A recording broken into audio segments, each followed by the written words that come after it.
जब बुद्धि आदमी की भ्रष्ट हो जाती है तो बकवास अपना करते हैं। ठीक है, एक पप्पू है और ये यूपी वाला लप्पू है। ठीक है, ये दोनों मिलके इस पूरे अपनी दोनों पार्टियों का वो सत्यानाश करने वाले हैं। अभी तक हुआ नहीं है। ठीक है, अभी वो संविधान खतरे में वो हिलाते रहे। अच्छा, फिर पप्पू से पूछा कि इसमें कितने पेज हैं, तो कहते इतने हैं।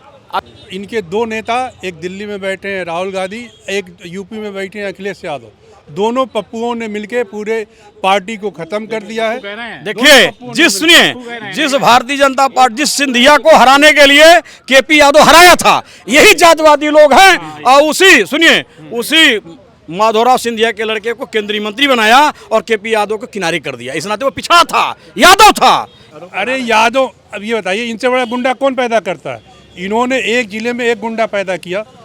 याद है आपको, जब समाजवादी की सरकार थी, ये मुसलमान बच्चों के हाथ में पत्थर देते हैं। अभी संभल में देख लीजिए, इन्होंने पत्थर दिया, हंगामा करवाया। क्यों? क्योंकि कुंदरकी विधानसभा, जहां 60% मुसलमानों ने वोट दिया भारतीय जनता पार्टी को, वहां पे इन्होंने हार गए, तो उसका बदला उसके बगल में संभल है, वहां पे पत्थर चल। सरकारी गौशाला की वो बात की है, लेकिन ये तो पढ़े लिखे मूर्ख हैं, मूर्ख बना रहे जनता। जनता देख रही है। उन्होंने ये कहा कि सरकारी गौशालाओं में दुर्गंध आ रही है, तमाम बीमारियों से झेल रही हमारी गौ माता, उनको देखभाल करने वाला कोई नहीं है। माफी मांगे ये आके फिर इनके नेता। अरे लड़कपन में पार्टी को डुबो दिया। कहाँ मुख्यमंत्री थे, आज 111 पे है, अब 2027 में सिर्फ 17 सीटों पे ये रह जाए। नमस्कार, आप देख रहे हैं 24 अड्डा न्यूज। केंद्र की मोदी सरकार ने सदन में वक्फ बोर्ड को लेकर पेश करने का पूरा प्लान बना लिया है। 2 अप्रैल को लोकसभा में वक्फ बोर्ड का जो भी रहेगा प्रस्ताव पेश किया जाएगा। उसको लेकर विपक्ष बहुत ज्यादा हमलावर है। विपक्ष का कहना है कि इस वक्फ बोर्ड से लेकर मुसलमानों को अच्छी खासी परेशानी हो जाएगी और मोदी सरकार का जमकर विपक्ष विरोध कर रहा है। तो आइए जानते हैं कि पब्लिक का वक्फ बोर्ड को लेकर क्या सोचना है, पब्लिक क्या सोचती है। मैं पहले अपना परिचय बता दूं। जी, क्या नाम है? भाजपा कार्यकर्ता हूं, आफ्ताब आलम नाम है मेरा। जी जी जी जी। तो ये सब लोग समाजवादी पार्टी को हो या कांग्रेस को, सब भ्रमित कर रहे हैं। असल वक्फ बोर्ड है क्या, हम आपको बता दें। वक्फ बोर्ड जो ज़मीनें हैं, जैसे मान लीजिए किसी ने दान कर दिया कि हम जो है अपने पिताजी के पुण्य के लिए कर रहे हैं, उसका एक मुतवल्ली बना हुआ है। अब वो मुतवल्ली जो है क्या करता है, 10 रुपये 15 रुपये किराए पे देके और ज़मीनों को बेच देता है, करोड़ों की संपत्ति की। भारतीय जनता पार्टी क्या कर रही है, उसमें मुस्लिम समाज के जो गरीब वर्ग के हैं वो भी उसका मालिक बन सकें, एक प्राविधान बिल में ला रही है।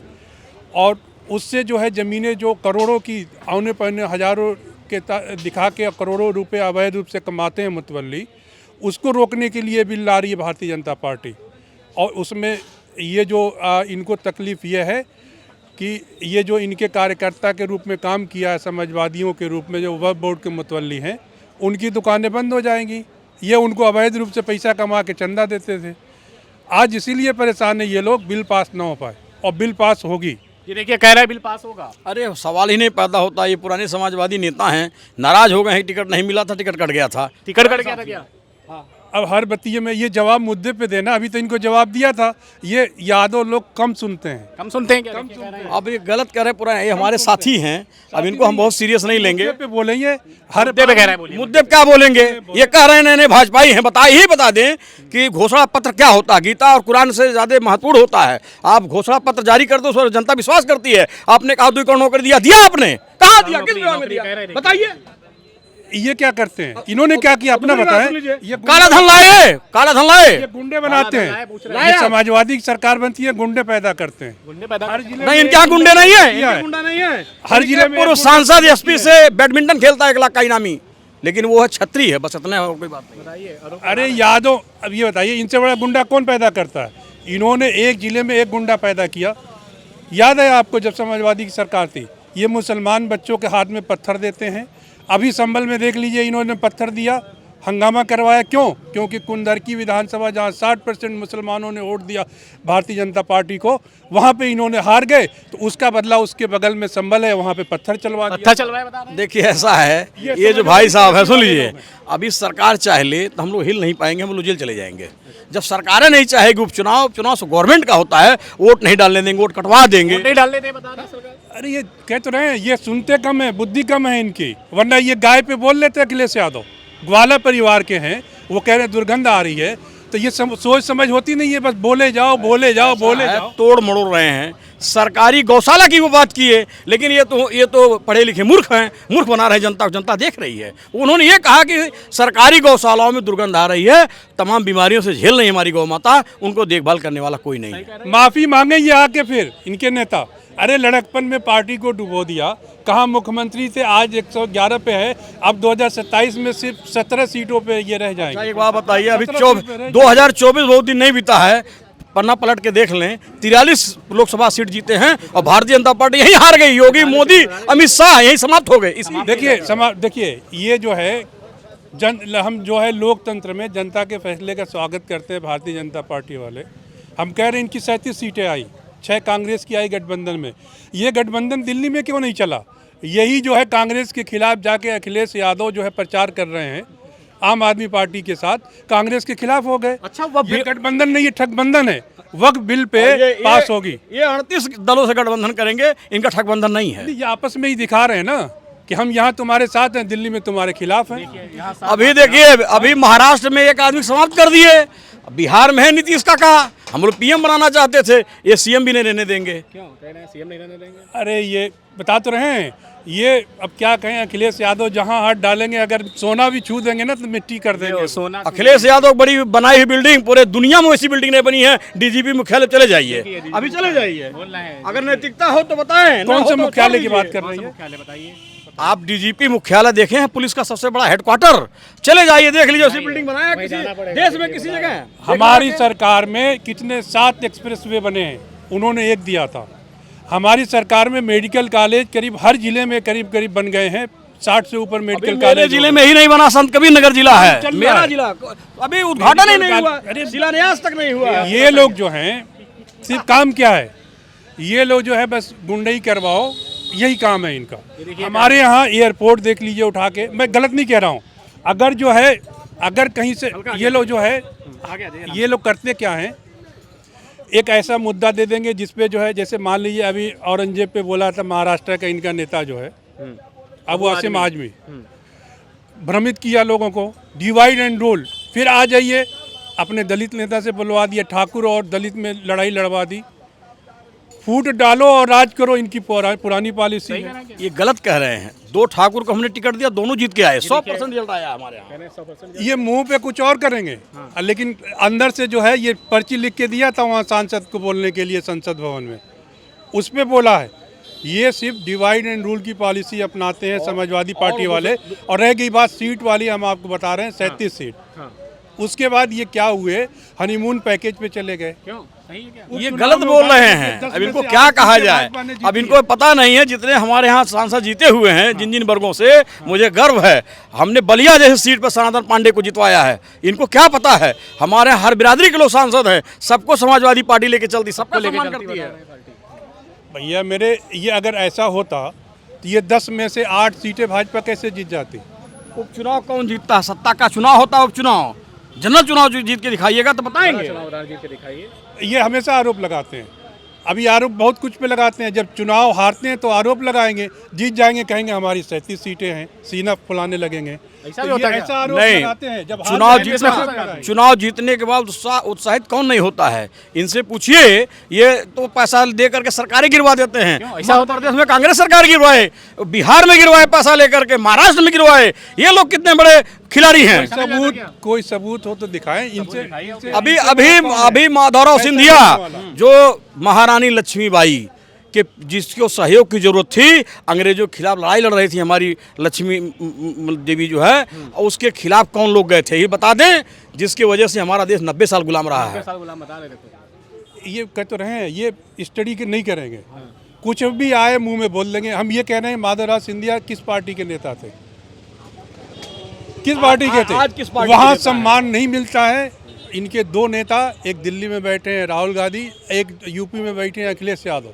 दोनों पप्पुओं ने मिलके पूरे पार्टी को खत्म कर दिया है। देखिए, जिस भारतीय जनता पार्टी, जिस सिंधिया को हराने के लिए केपी यादव हराया था, यही जातवादी लोग हैं। और उसी माधवराव सिंधिया के लड़के को केंद्रीय मंत्री बनाया और केपी यादव को किनारे कर दिया। इस नाते वो पिछड़ा था, यादव था, इस नाते ये लोग ऐसे हैं। यादव को विधायक कर देते हैं क्या? और क्या, असल में एक पुराने लोग ये कहते थे कि यादवों की जो बुद्धि होती है वो भैंस के पिछवाड़े में होती है, ठीक है।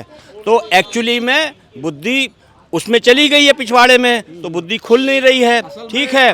तो जो पूर्वज कह गए हैं ना कि ये जो होते हैं, ठीक है, तो कहने का मतलब ये चीज़ है कि जब बुद्धि आदमी की भ्रष्ट हो जाती है तो बकवास अपना करते हैं, ठीक है। एक पप्पू है और ये यूपी वाला लप्पू है, ठीक है। ये दोनों मिलके इस पूरे अपनी दोनों पार्टियों का वो सत्यानाश करने वाले हैं। अभी तक हुआ नहीं है, ठीक है। अभी वो संविधान खतरे में वो हिलाते रहे। अच्छा, फिर पप्पू से पूछा कि इसमें कितने पेज हैं, तो कहते इतने हैं। अब एक कुछ नहीं जानते हो, पढ़े लिखे हो नहीं, ठीक है। विदेशी सभ्यता के एक बार चाणक्य ने ये कहा था कि विदेशी औरत का पैदा हुआ बच्चा कभी भी सच्चा नहीं हो सकता। तो कहने का मतलब है कि इनके जो नेता हैं उस विदेशी जो पप्पू है उसके साथ लप्पू बन गए हैं, उसके साथ चुनाव लड़ रहे हैं। अरे 37 सीट उलूल जुलूल उससे करके जीत लिया है, ठीक है। चलिए ठीक है। नहीं दादा, क्या नाम आपका? देखिए, मेरा नाम फूलचंद यादव है। यादव जी, जिस तरीके से केंद्र की मोदी सरकार वह बिल को लोकसभा में पेश कर रही है 2 अप्रैल को, तो कैसे देखते हैं? देखिए, इनके पास और रह क्या गया है। वक्फ बोर्ड बनाया गया होगा, बहुत सोच समझ के बनाया गया होगा, और वक्फ की ज़मीनों को ना कोई बेच सकता है ना कोई खरीद सकता है, और वो सरकार की संपत्ति होती है। वक्फ का जो बोर्ड है, और इस नाते इन्होंने ये संशोधन बिल ला रहे हैं ताकि जिस तरह से सेना की ज़मीनों को अडानी अंबानी के हवाले कर दिए हैं, वक्फ का जो संपत्तियां बची हुई हैं ये इन तोड़ मरोड़ करके कानून को संशोधन करके उसको भी अडानी अंबानी के यहाँ बेचने के अलावा और कोई काम नहीं करेंगे। ये ज़मीन बची हुई है, या तो किसान के पास ज़मीन बची हुई है या तो वक्फ की ज़मीन बची हुई है। मतलब अरबों खरबों की ज़मीनें हैं और कौड़ियों के दाम पर इनको बेचने की एक साजिश है। इसके अलावा और कोई रास्ता है नहीं, और इससे इनको लगता है कि हिंदू मुसलमान आपस में लड़ेंगे और इससे हमको बढ़िया मुद्दा मिलेगा, मुझे पुनः एक बार सरकार बनाने का मौका मिलेगा। क्योंकि इनसे बेरोजगारी से मतलब है नहीं। ये खाली अपने घोषणा पत्रों में कहते थे कि हम 2 करोड़ नौकरी देंगे। आज 11वां साल है, 22 करोड़ नौकरी इन्होंने दिया नहीं। रेलवे में 16 लाख पद खाली है, ये भरने का काम नहीं करते हैं। आप देख रहे हैं तमाम BTech, MTech, BCA, MCA, BSc और बीए, एमए, पीएचडी और टेट और तमाम बीएससी नर्सेज, एससी नर्सेज करके घूम रहे हैं लोग, इनको कोई पूछने वाला नहीं है। यादव जी, एक सवाल ये है, मोदी सरकार अगस्त में ही बड़े फैसले लेती है हमेशा। धारा 370 अगस्त में हटाई, 5 अगस्त की जो तारीख आई क्या ऐतिहासिक होगी। जेपीसी की कमेटी में तो बिल पास कर दिया गया, अब लोकसभा में है, तो क्या लगता है विपक्ष को नुकसान होगा इससे? विपक्ष का क्या नुकसान है? विपक्ष अपना मुद्दों को उठा रहा है। अभी इनको मैं पूछना चाहता हूं, मणिपुर में शांति कब देंगे आप? 2 साल से मणिपुर जल रहा है, वहां शांति कब लाएंगे?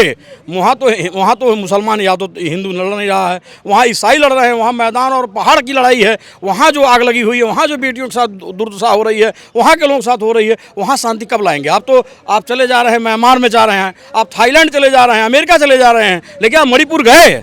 मणिपुर की क्या दुर्दशा है आज भी देख लीजिए। वहाँ पहाड़ और जंगल के लोग लड़ रहे हैं आपस में, क्या दुर्दशा है। इनके पास शर्म नाम की कोई चीज़ तो है नहीं। इनको मणिपुर जाना चाहिए, प्रधानमंत्री जी को, गृह मंत्री जी को, ये बड़े बहादुर हैं, इनको नहीं जाना चाहिए। लेकिन बीजेपी सरकार का कहना है भाई वक्फ की जो जमीन है इससे सब चीजें सामने आएंगी, भ्रष्टाचार पे लगाम लगेगा। ऐसा कुछ नहीं है।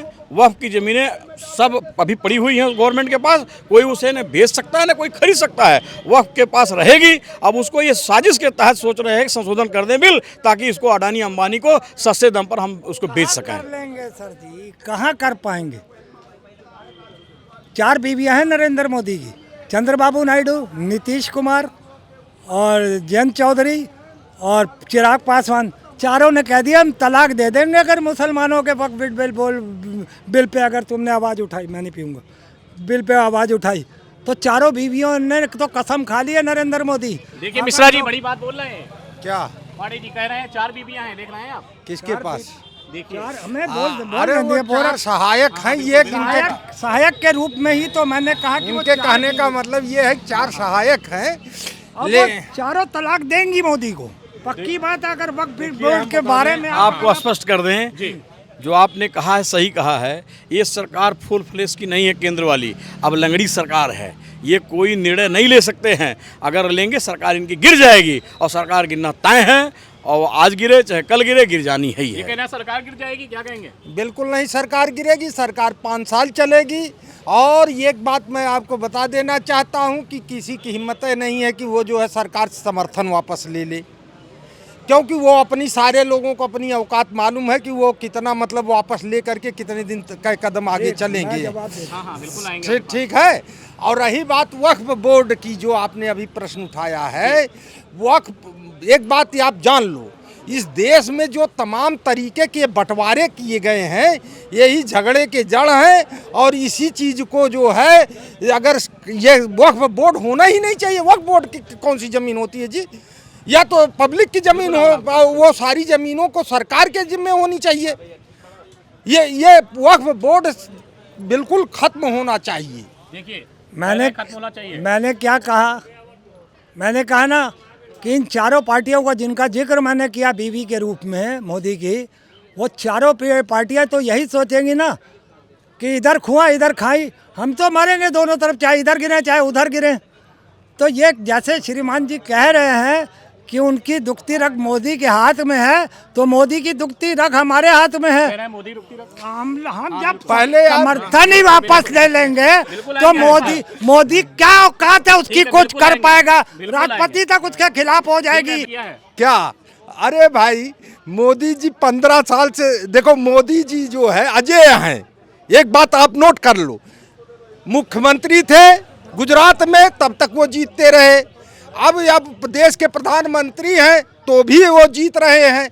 दूसरी बात ये है कि अगर नीतीश कुमार जी को, मैं एक स्पष्ट बात कर दूं, अगर ये जरा सा भी आभास होता कि ये सरकार नहीं बना लेंगे तो वो उसी समय समर्थन वापस ले लेते। एक बात आप नोट कर लीजिए, सबके अंदर ख्वाहिश होती है प्रधानमंत्री बनने की, लेकिन उनको ये पता था कि मैं कितने पानी में हूँ और वो सब कुछ नहीं होगा। और नीतीश कुमार जी इतने दिन से बीजेपी के साथ हैं, तो क्या उनके साथ से मुसलमान वोट घट गया या चला गया? वक्फ बोर्ड से कितना मुसलमानों का फायदा हो रहा है? ये बताइए, जो वोटर मुसलमान है उसका क्या फायदा है?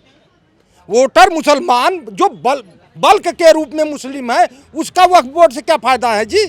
फायदा तो वो जो तथाकथित कुछ छोटे लोग हैं, जो उससे जुड़े लोग हैं, उन्हीं को तो फायदा है वक्फ बोर्ड से। अच्छा, लोकसभा में बिल ये पास होगा या अटक जाएगा, क्या लगता है, क्या कहेंगे?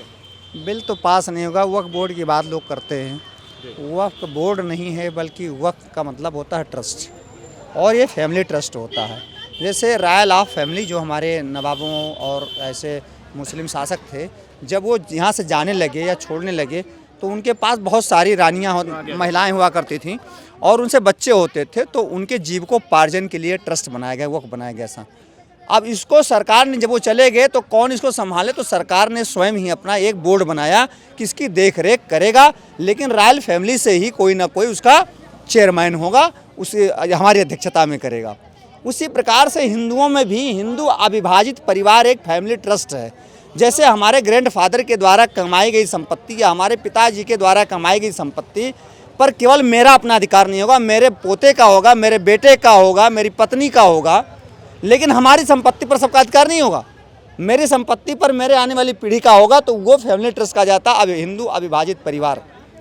अच्छा, ये बताइए, सब कुछ ठीक है, जो मोदी सरकार है, योगी सरकार है, जिस तरीके से आज ईद के दिन काली पट्टी बांध के विरोध दर्ज कराया गया है, तो क्या लगता है बिल अटक जाएगा या पास होने के चांसेस लग रहे हैं कुछ? देखिए, एक बात मैं आपको बता देना चाहता हूँ। अभी भाई साहब ने कहा, बहुत अच्छी बात कही, तो मैं कह रहा हूँ कि पाकिस्तान से जो हिंदू चले आए थे ना, जब यहाँ से मुस्लिम गए तो वही तो ये वक्फ बोर्ड की ज़मीनें हैं। ये अभी आप तो बता रहे हैं, तो क्या जो पाकिस्तान से हिंदू आए तो उनके लिए वहाँ सनातन बोर्ड बना हुआ है? क्या उनकी संपत्तियों की जो वहाँ पे हिंदू बचे हुए हैं, क्या उनको वो वहाँ की संपत्तियों को दिया जा रहा है? इसका जवाब ये है कि इस बात के लिए इंटरनेशनल कोर्ट में जाना चाहिए।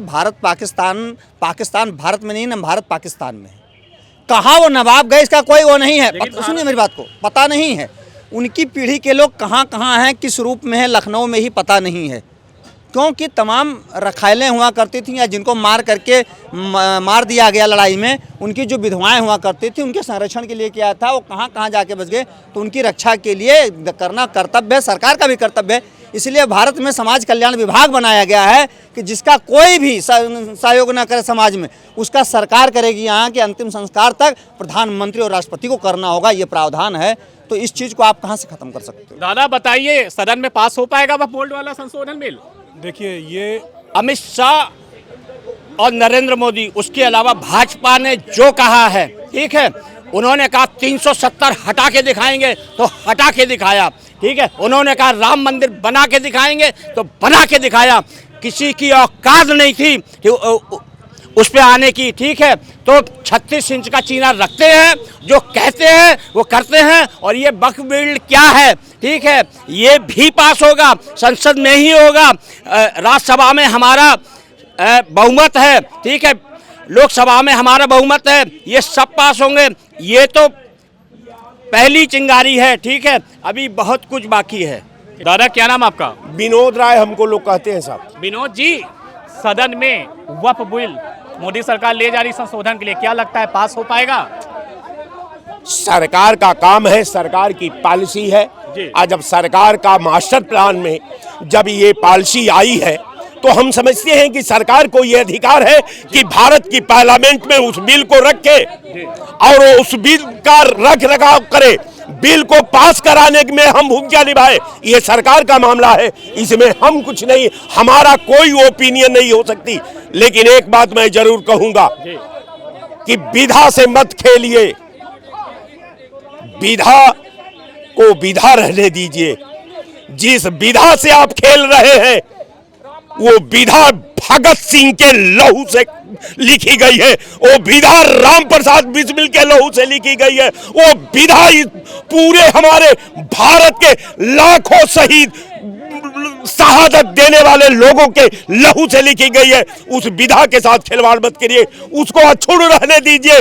और अछूड़ रहना ही भारत की परंपरा है, अछूड़ रहना ही भारत की पहचान है, अछूड़ रहना ही भारत की एकता है, अछूड़ रहना ही भारत का सद्भाव है, अछूड़ रहना ही वर्तमान संविधान है। राय जी, एक सवाल ये भी, अगस्त का महीना जब आता है मोदी सरकार बड़ा फैसला लेती है, इस बार अगस्त में क्या यह बिल पास कराकर लागू करेगी मोदी सरकार? आज तक कोई बिल भारतीय जनता पार्टी 11 साल में, वो बिल का नाम बताइए जिस बिल में भारत की एकता समायोजित हो, जिस बिल में भारत का सद्भाव समायोजित हो, जिस बिल में भारत का संविधान समायोजित हो, एक बिल का नाम बता दीजिए। 370 धारा हटा दी मोदी सरकार ने, दावे किए। आप पढ़े लिखे आदमी हैं, आप वो बात मत करिए कि जो जाहिल करता है।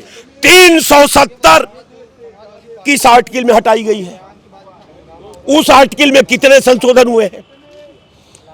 37 संशोधन हुए हैं।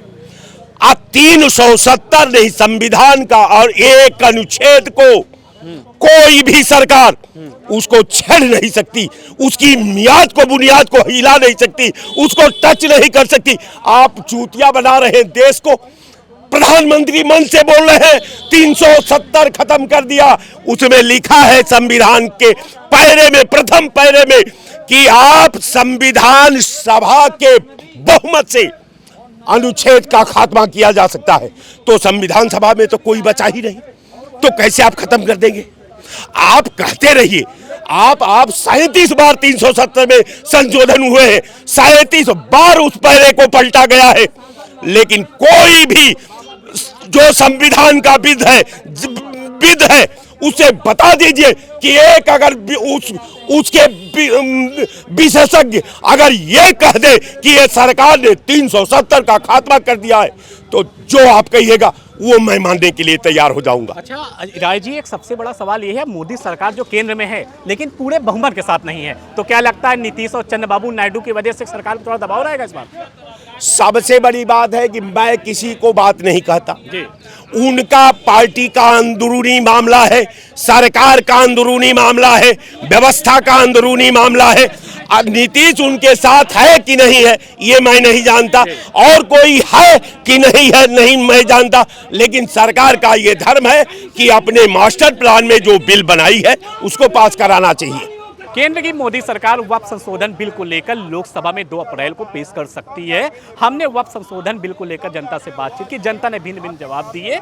खबर आपको कैसी लगी बताना बिल्कुल न भूलें। देखते रहे 24 अड्डा। लखनऊ से शुभम अवस्थी की रिपोर्ट।